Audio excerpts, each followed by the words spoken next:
Hello दोस्तों, आपका हमारे इस वृंदा कुंज चैनल में स्वागत है। 14 या 15 मार्च किस दिन रखा जाएगा पापमोचनी एकादशी व्रत? जाने सही तिथि, शुभ मुहूर्त, पूजा विधि और पारण का समय।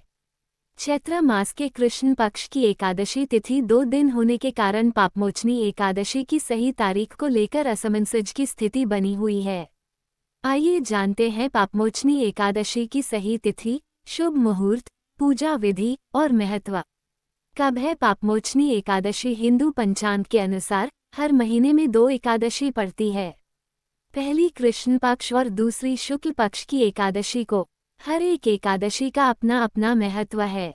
इन्हीं में से चैत्र मास के कृष्ण पक्ष की एकादशी को पापमोचनी एकादशी का व्रत रखा जाता है। धार्मिक मान्यताओं के अनुसार इस दिन भगवान विष्णु और माता लक्ष्मी की विधिवत पूजा करने के साथ व्रत रखने से जातक को पापों से मुक्ति मिल जाती है और जीवन में सकारात्मक प्रभाव देखने को मिलते हैं। चैत्र मास के कृष्ण पक्ष की एकादशी तिथि 2 दिन होने के कारण असमंजस की स्थिति बनी हुई है कि किस दिन पापमोचनी एकादशी का व्रत रखा जाएगा। आइए जानते हैं पापमोचनी एकादशी की सही तिथि, शुभ मुहूर्त, पूजा विधि, मंत्र। विष्णु आरती से लेकर पारण का समय तक। पापमोचनी एकादशी शुभ मुहूर्त। चैत्र माह के कृष्ण पक्ष की एकादशी तिथि आरंभ 14 मार्च को सुबह 8:10 से। चैत्र माह के कृष्ण पक्ष की एकादशी तिथि समाप्त 15 मार्च को सुबह 9:16 पर। पापमोचनी एकादशी तिथि 15 मार्च रविवार। पापमोचनी एकादशी के पारण का समय। दृक पंचांग के अनुसार पापमोचनी एकादशी व्रत का पारण 16 मार्च को सुबह 6:30 से सुबह 8:54 के बीच कर सकते हैं। खर मास में पड़ेगी पापमोचनी एकादशी। चैत्र मास के कृष्ण पक्ष की एकादशी खरमास में पड़ने वाली है।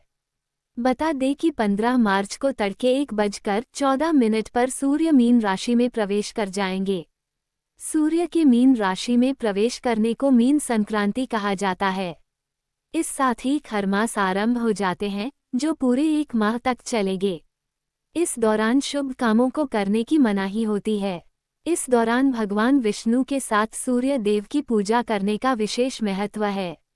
इसके अलावा पापमोचनी एकादशी को दान करने से अक्षय पुण्य की प्राप्ति हो सकती है। पापमोचनी एकादशी पूजा विधि। एकादशी के दिन प्रातःकाल ब्रह्म मुहूर्त में उठकर नित्य कर्मों से निवृत्त होकर स्नान करें। इसके पश्चात स्वच्छ और पीले रंग के वस्त्र धारण करें। श्रद्धा और भक्ति भाव से भगवान विष्णु का स्मरण करते हुए व्रत का संकल्प ले तथा पूजा प्रारंभ करें। सबसे पहले भगवान श्रीहरि का शुद्ध जल और पंचामृत से अभिषेक करें। इसके बाद उन्हें पुष्प, माला, गंध, पीला चंदन और अक्षत अर्पित करें। तत्पश्चात फल, मिठाई, तुलसी दल तथा अन्य नैवेद्य अर्पित करें और अंत में आचमन के लिए जल समर्पित करें। पूजन के समय घी का दीपक जलाएं और धूप प्रज्वलित करें। भक्ति भाव से विष्णु मंत्र, विष्णु चालीसा और एकादशी व्रत कथा का पाठ करें।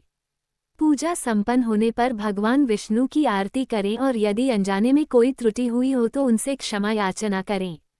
पूरे दिन नियम, संयम और श्रद्धा के साथ व्रत का पालन करें।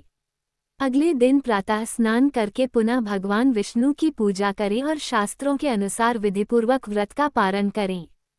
पापमोचनी एकादशी पर करें इन मंत्रों का जाप। ओम नमो भगवते वासुदेवाय, ओम नमो नारायणाय, ओम विष्णुवे नमः, ओम हूं विष्णुवे नमः, ओम वासुदेवाय नमः, ओम संकर्षणाय नमः। अगर ये वीडियो आपको पसंद आई हो तो चैनल को सब्सक्राइब और वीडियो को लाइक करें। धन्यवाद।